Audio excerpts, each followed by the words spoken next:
Will's Virtual Gallery. My name is Will Witted.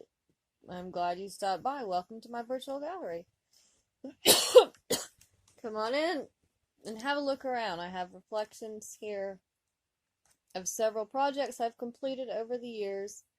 You'll find images of painting, sculptures, some woodworking, and even a little digital art. A few of my stories, poems, and recipes are here too. A click on my photo to your left will take you on a short biographical voyage.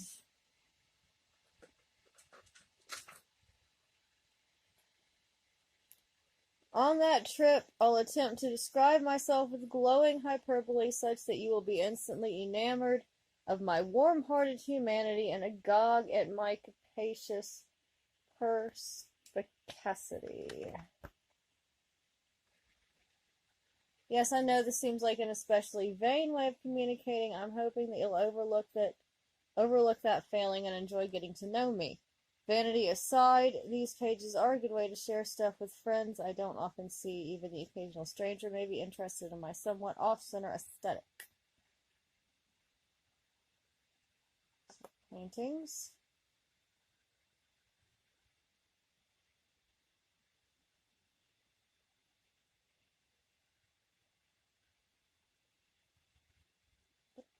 Conflict.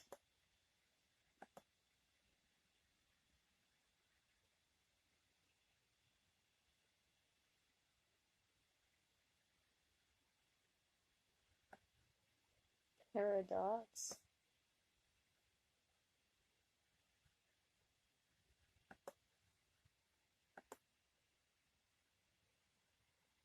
Soaring spirit.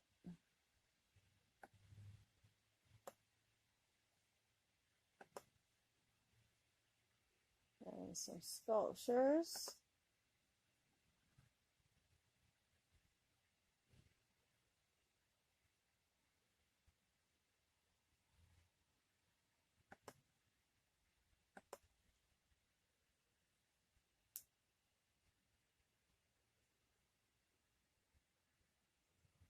Hello, my name is Socrates.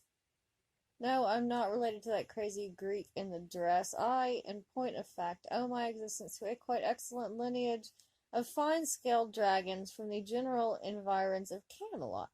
Alas, I now find myself to be a 640-year-old orphan, as all my lovely and intelligent ancestors have been pointlessly slaughtered by a cadre of insipid though well-armed xenophobes in iron tights. While claiming to participate in this dastardly genocide for the sake of fair damsels, the actual truth has far more to do with their fear of nature. I know this, as I am quite expert in matters related to fear. In fact, I would describe myself as an epicure of fear, for you see, contrary to some mean-spirited slander about my taste for nubile female flesh, my preferred diet consists entirely of the fears of humans. The insidious aspect of this truth, the irony of it, rests in my species' attraction to the very fear that brought these ne'er-do-wells in tin to our lairs. The average knight's fear of the natural would precede him as palpably as a slice of overripe brie on a Ritz. My kin would be attracted by the savory scent only to find it emanating from a creature all a-bristle with sharp edges and pointy sticks. Hardly ever would they even talk with us. It was almost as though they feared we might have bad breath. Thus, and purely in self-defense, we would protect ourselves with the powerful defensive magic that all our kind possess. Unfortunately, this process often left our attackers dead. I say unfortunately, not out of any great love for these militant cretins, but only because their fear would dissipate rapidly with the onset of death. Sometimes we would become so crazed by hunger that we would linger a trifle too long within night's reach in order to drink our fill of their terror. Even this tactical error could not have resulted in our demise were it not for the magic our aggressor/oppressor discovered as his fear was slurped completely away. Yes, that's it. In our simple and totally natural act of feeding ourselves, we would inadvertently free our foe from the chains of fear that otherwise bound his deadly knee-jerk response. As to the supposed devouring of damsels, this never happened, not once.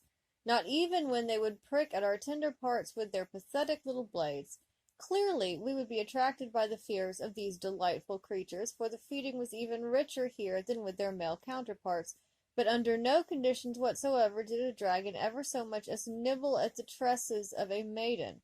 On occasion, of course, you might get in the way as we turned to repel an attack by her knight protector.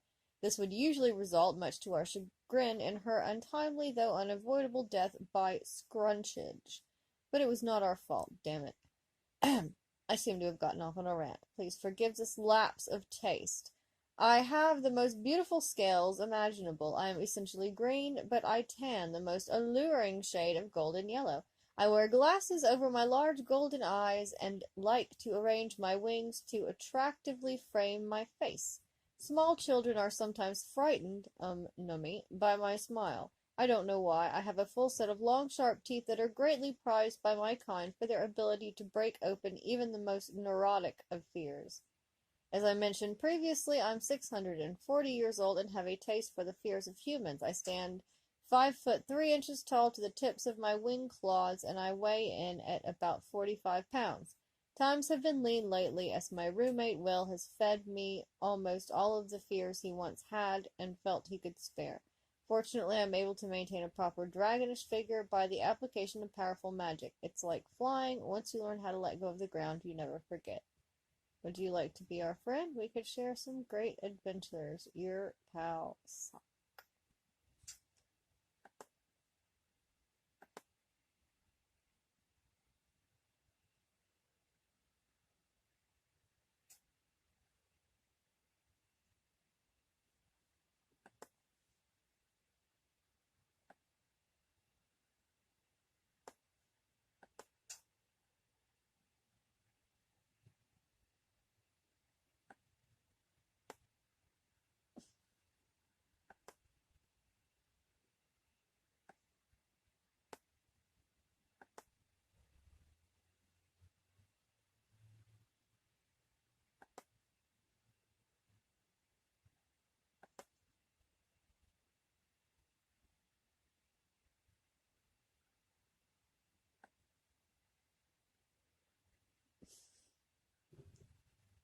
Dinosaur wedding cakes.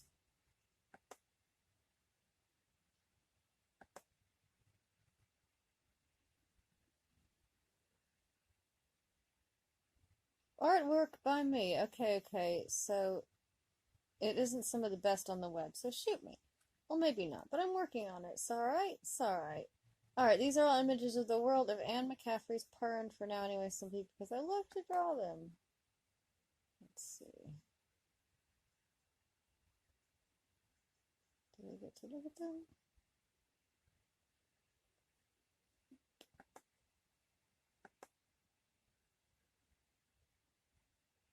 Lessa and Queen Ramoth.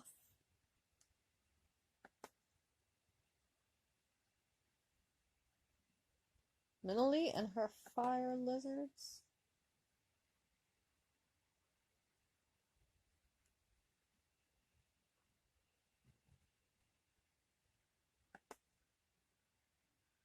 Gold dragon sitting.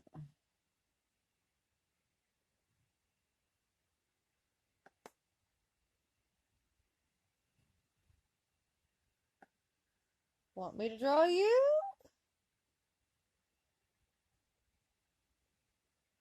So you want me to attempt to make you a drawing. Okay, a few things first. I won't answer yes until the picture is done. If it requires lots of detail, this could take a while. Also, I may not have the opportunity to check my email every waking hour. Expect about a week for it to get done. These are pictures done using Windows 95 Paint and my Paint Shop Pro. They are not done on paper.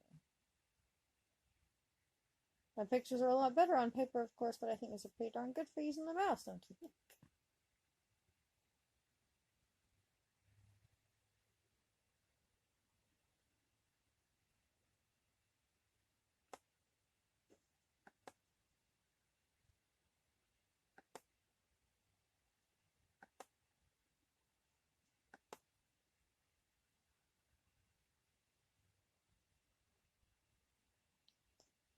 Stephen Millendorf homepage. About me. Amy, Anna, Nicholas, Steve, and the kitties have lived in Greenwich since September 2002. Click for pictures. We enjoy the trees and our 3-bedroom house with a little lawn. I really like my 15-minute bike ride to work at Interactive Brokers. Click to see how the family has changed in 2006. Check out kid videos.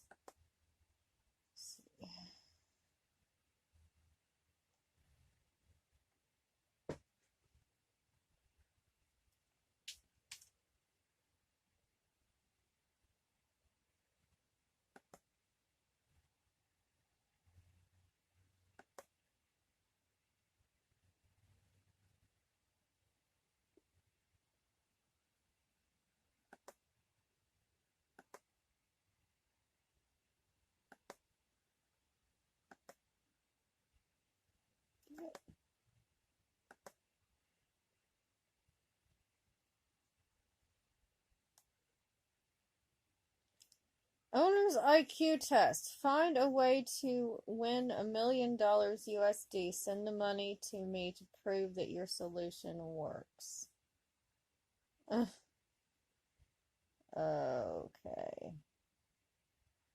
He's found an answer for all questions with CIT, but he didn't take any point for some of his answers. There can be better solutions, so can anyone.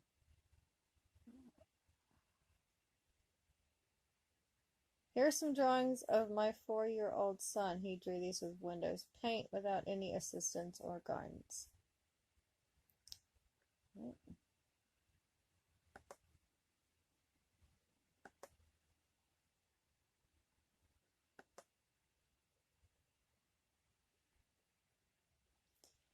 The Central Processing Unit, CPU, Contents Glossary Gallery, Links, CPU Picture Gallery.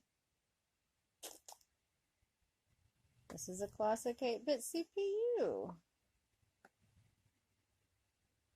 So these are pictures of CPUs.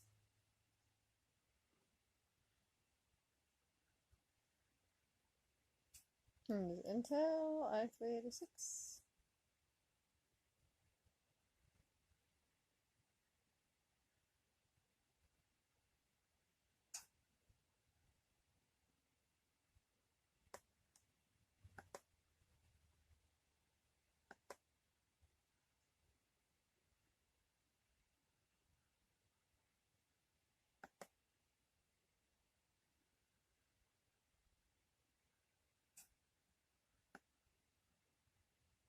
This was created using Poser 2 and Bryce 3D. The shoes, belt, scoured, and sword were modeled is a patch.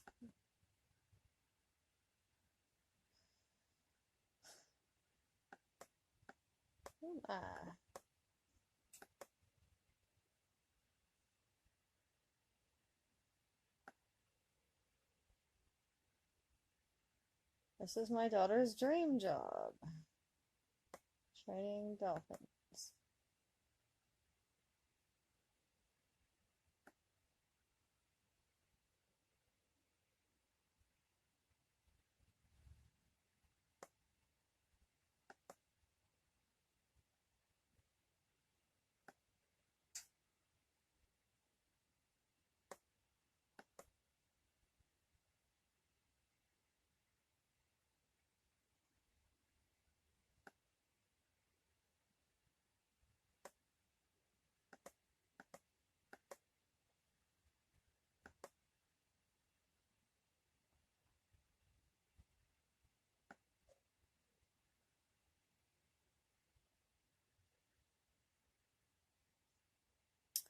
Media Art Studio was a class to introduce one to utilizing different types of media in artistic expression. Very technical sounding, no?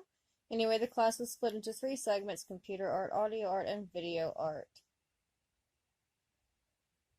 Both audio and video segments of the class were plagued with equipment failures, making it hard to do anything good and or useful. The computer art portion, on the other hand, much better. These pictures are my first dabbles with Adobe Photoshop in 1997.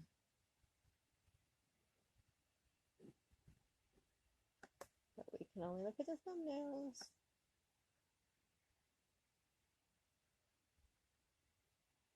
Computer art took the computer part of Media Art Studio further, exposing us to other imaging software, and more complicated techniques. These images I made using Photoshop, Adobe Illustrator, and Fractal Design Painter. And then these are some actual drawings on paper.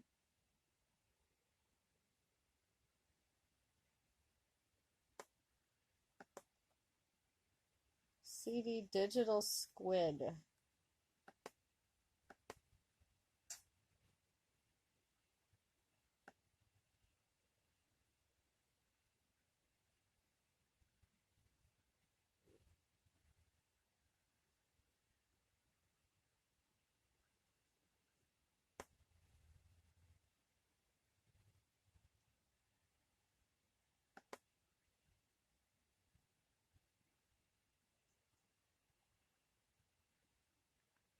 Oh my god. The zit.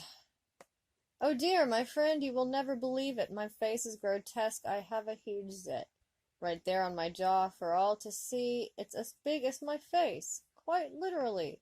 Tonight at dinner, I turned my head and smacked a guy who almost fled. His glasses went flying. He nearly choked. He looked ready to kill me. I waited to get poked.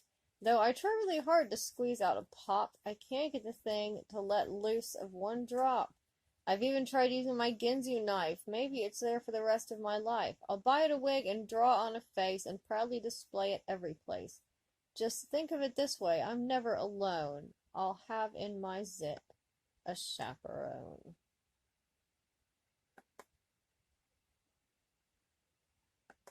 Fine poetry right there. Washington Vice. Republican Vice President George Bush's alleged DWI arrest. Where's the impeachment? Donald Trump just got acquitted earlier today. If you're so damn smart, what are you doing? What are you doing? And I'm President of the United States. In 1991, author Kitty Kelley published an unauthorized biography of former First Lady Nancy Reagan. There was one major incident mentioned in Kelley's best-selling book that was censored by 99.99% of the American news media: the alleged arrest of the Vice President of the United States for DWI. Kelley told Spy magazine, a satirical collection of humor covering the rich, powerful, and famous, "That was something nobody mentioned. I don't know why. That one incident is cold. You've got a date in the book, and I interviewed people who were in that dinner party. The book was thoroughly vetted by the publisher's lawyers. I have that story on tape. And yes, I had to give up the source's name to the lawyers." Spy noted that when it came to Kelley's biography of the First Lady, just about everything that mattered, and much that didn't, was quoted somewhere by the media, except for one wholly ignored little anecdote on page 507. Kelley wrote, "To certain friends, Nancy had peddled a story of George and his girlfriend that had been told to her about the evening of March 18th, 1981, when some of the group were having dinner at Lion Door in Washington, D.C. Suddenly there was a great commotion," recalled one of the 5 dinner guests, as the security men accompanying the Secretary of State, Alexander Haig, and the Attorney General, Willen French Smith, converged on our table. They started jabbering into their walkie-talkies and then whispered to Haig and Smith, who both jumped up and left the restaurant. The 2 men returned about 45 minutes later, laughing their heads off. They said they had to bail out George Bush, who'd been in a traffic accident with his girlfriend. Bush had not wanted the incident to appear on the police blotter, so he had his security men contact Haig and Smith. They took care of things for him, then came back to dinner. Note that police officers never arrest a driver after a traffic crash unless the driver either kills someone or a group of people, or the driver is suspected of drugged driving, DWI, DUI. Since the White House dinner guests were laughing their heads off, it is presumably safe to interpolate the Vice President's crash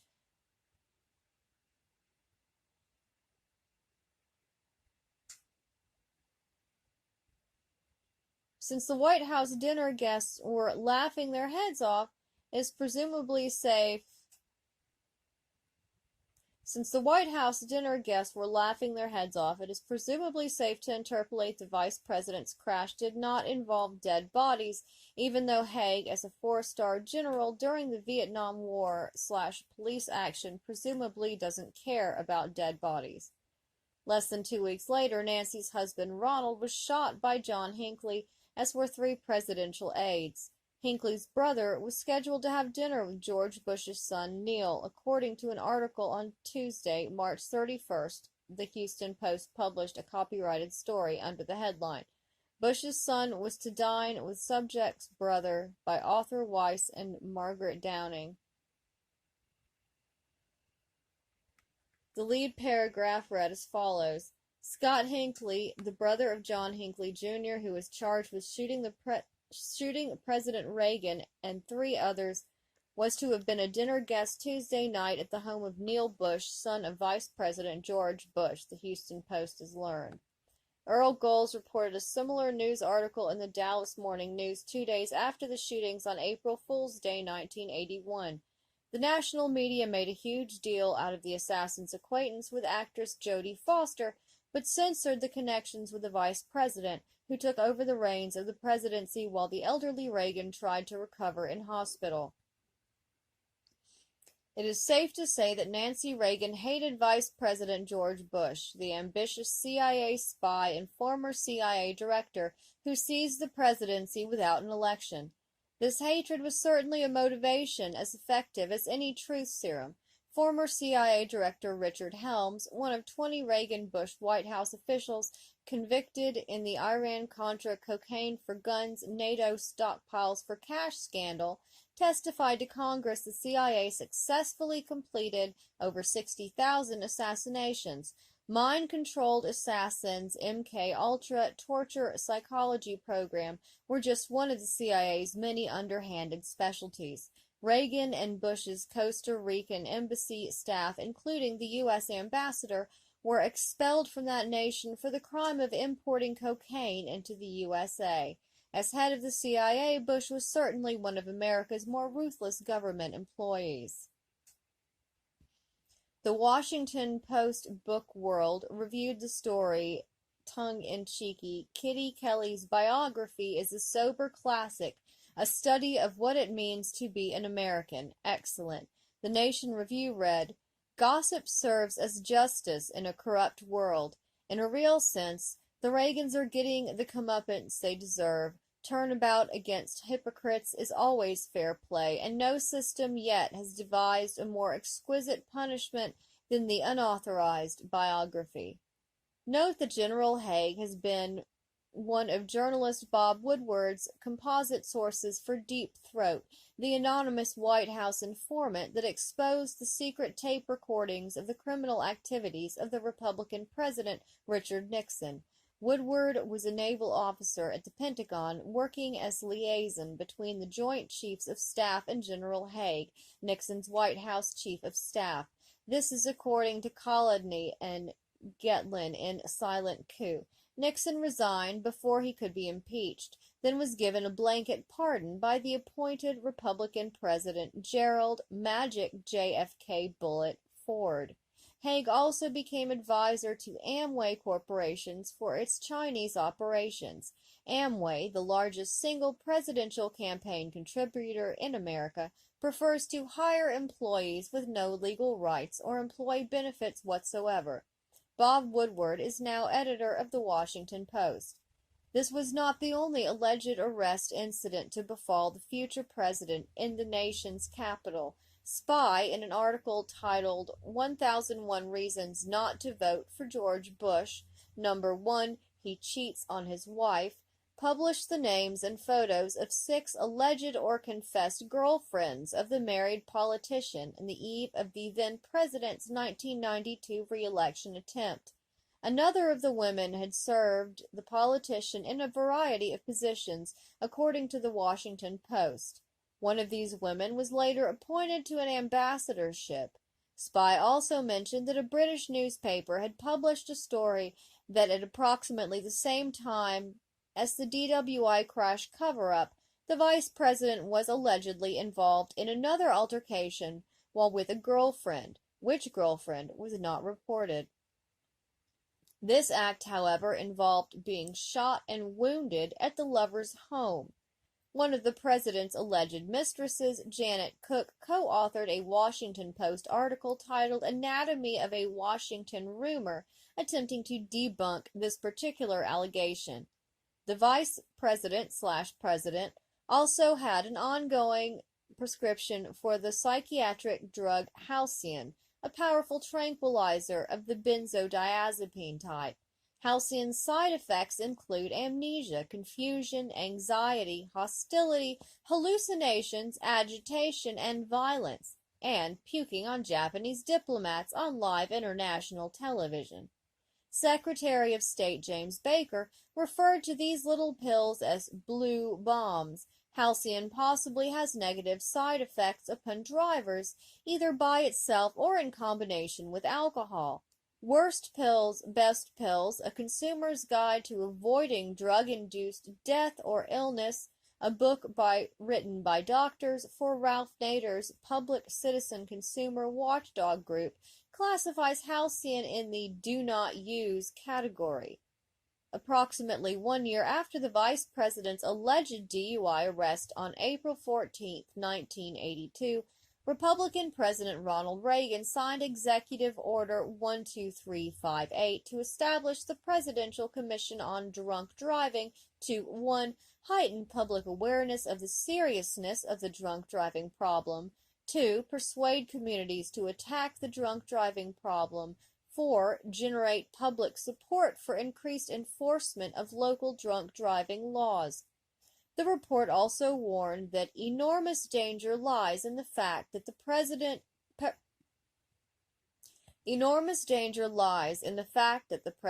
Commission will bring forth a mixture of suggestions or recommendations that would create a serious credibility problem. Today, in the 1999 and 2000 Tennessee Driver Handbook confesses,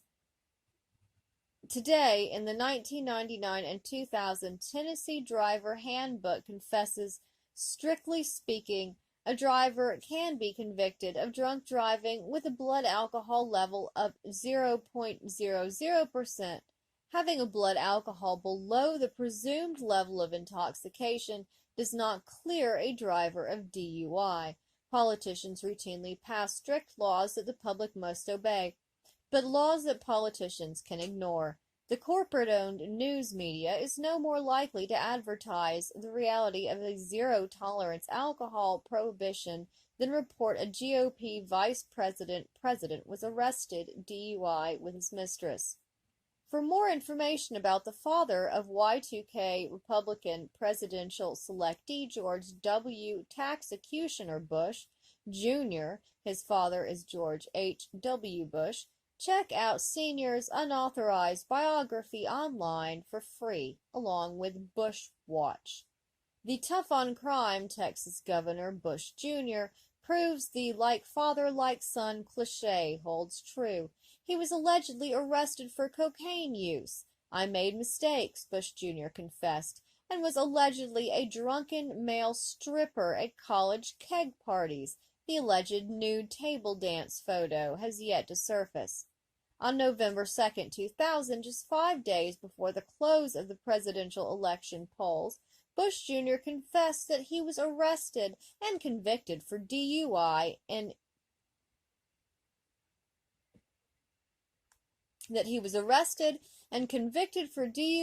Kennebunkport, Maine in 1976. Bush Jr. was age 30 and was arrested while driving with his sister and a bunch of friends. CNN reported that the DUI arrest was confirmed via court clerk records in Biddeford, Maine, and by interview with the arresting cop. Bush Jr.'s official response once again was, he made mistakes. How many more mistakes did Bush Jr. make? He has confessed to 2 additional arrests and convictions for burglary and vandalism, plus desertion during wartime, for which he was stripped of his pilot's license by the Pentagon. He, like his daddy, is accused of adultery. In Junior's case, a former Playboy bunny described a 3-year affair and a letter from Bush inquiring about her red panties. Bush Jr.'s vice presidential running mate, Dick Cheney, the former congressman and secretary for defense for Reagan-Bush, also confessed to a pair of DUI arrests. As for son Neil, who was scheduled to dine with the brother of the President Reagan's assassin, he went on to become a director of Silverado Savings and Loan, which cost the taxpayers $1 billion when it went bankrupt. Neil Bush was not arrested for that waste of taxpayer funds.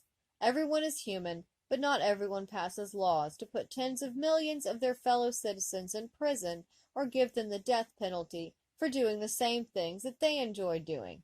I suppose ruthless people prefer the $3,000 profit for the government for each of the 2 million annual DUI/DWI arrests than they care about being a decent human being. Bush publicly bragged that he was no card-carrying member of the ACLU. One doesn't have to be when elite government officials jump to cover up a DUI arrest with a mere cell phone call. But not every citizen is fortunate enough to be a card-carrying member of the Republican White House hierarchy. Okay, I'm not going to read this entire thing. Good. Yeah.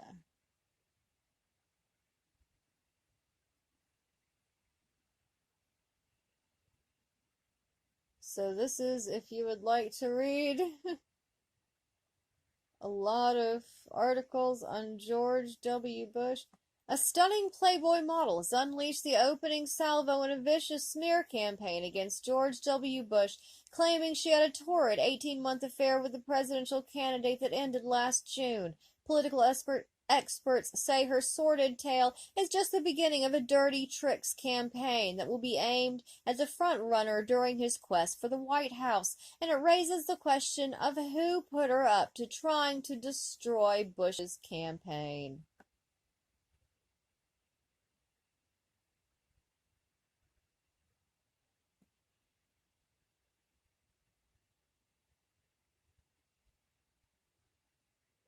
As an Inquirer team looked into her bombshell claims, we learned that Tammy is a former stripper who began dancing in clubs when she was only 14. She claimed she was introduced to Governor Bush by her uncle, a prominent Republican, in early December 1997 during a political function in a hotel in Midland, Texas. I was wearing a tiny miniskirt and it was instant combustion, she told the Inquirer.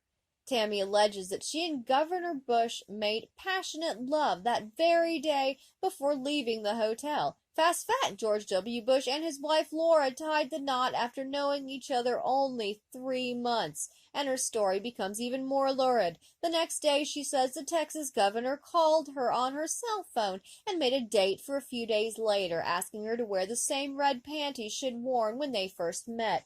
This time, their rendezvous took place in the unlikely setting of the men's room at a Best Western motel in Houston, claims the torrid temptress. After it was over, she says they went their separate ways, with Governor Bush allegedly taking her red panties with him.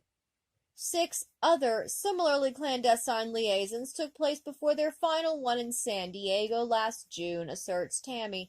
She stopped short of claiming a great romance with the governor. It was simply sex, she says. It was the cheapest relationship you can imagine.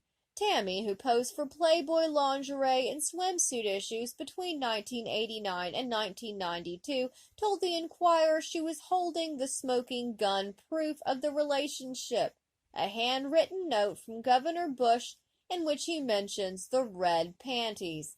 The Inquirer repeatedly asked to see the so-called note, but she could not produce it. Apparently wants a lot of cash from Larry Flynt. Yep.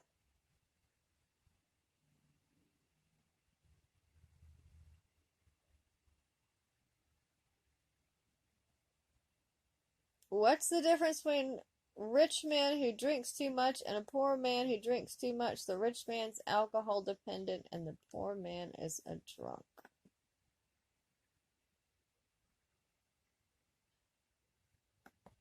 It's not that kind of video. Welcome to Pam's room, Hassel's castle.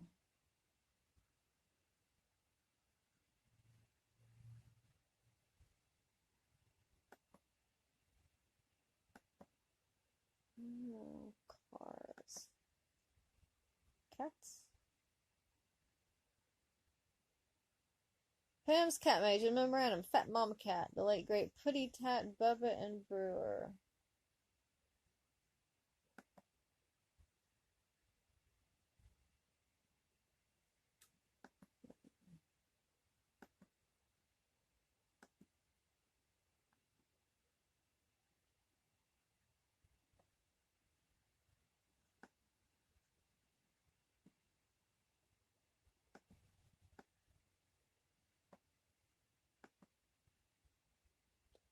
Poetic speech differs from ordinary pronunciation even. Formal examples are the restoration of silent letters in French poetry, the loss of vowels in German verses, the reharmonization in Russian rhymes of the 19th century. However, the most important thing is subtle changes caused by more intense articulation, emphasizing the qualitative difference in syllables. In Russian poetic speech, the sounds of consonants is emphasized, as it is they who are responsible for the intonational and rhythmic expressiveness of the verse. The confluence of consonants slows down the movement, accumulates tension. The subsequent vowel either drops it jerkily, creating the effect of rhythmic pulsation, or obeys the given tempo, making the verse viscous, flowing, or vice versa, monolithic and elastic, depending on the quality of the consonants.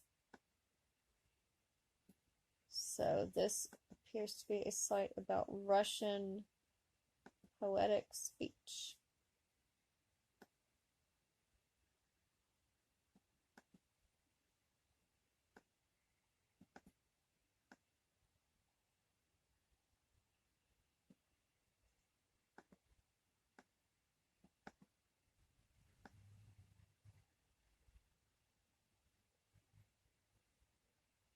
So, yeah, the guide to dry lips, tightly closed, hot flame of 3,000 candles, Soleil Princess Eudoxia on fragrant sapphire brocade. The Russian poem, apparently.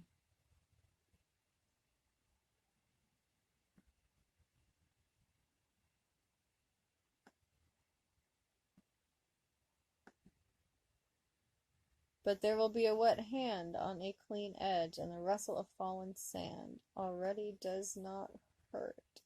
My.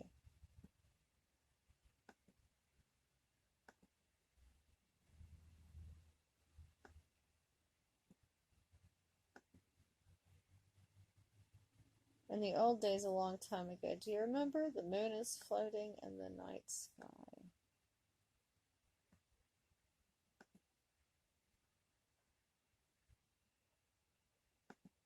See, a Russian guide to poetry.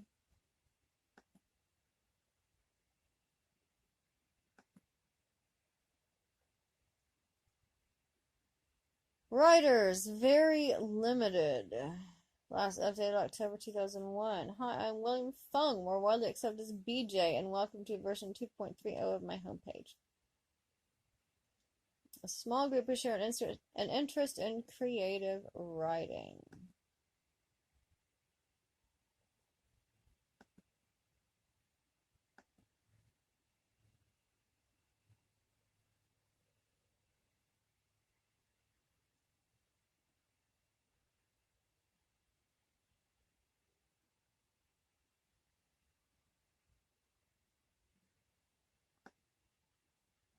Simon Fraser University.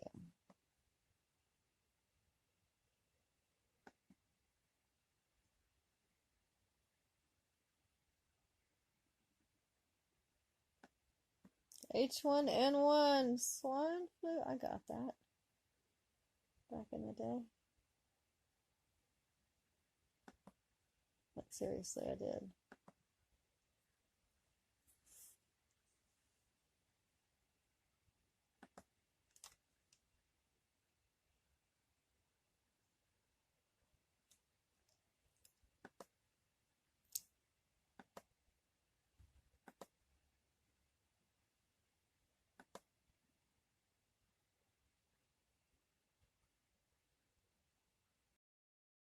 If you'd like to make a call, please hang up and try again.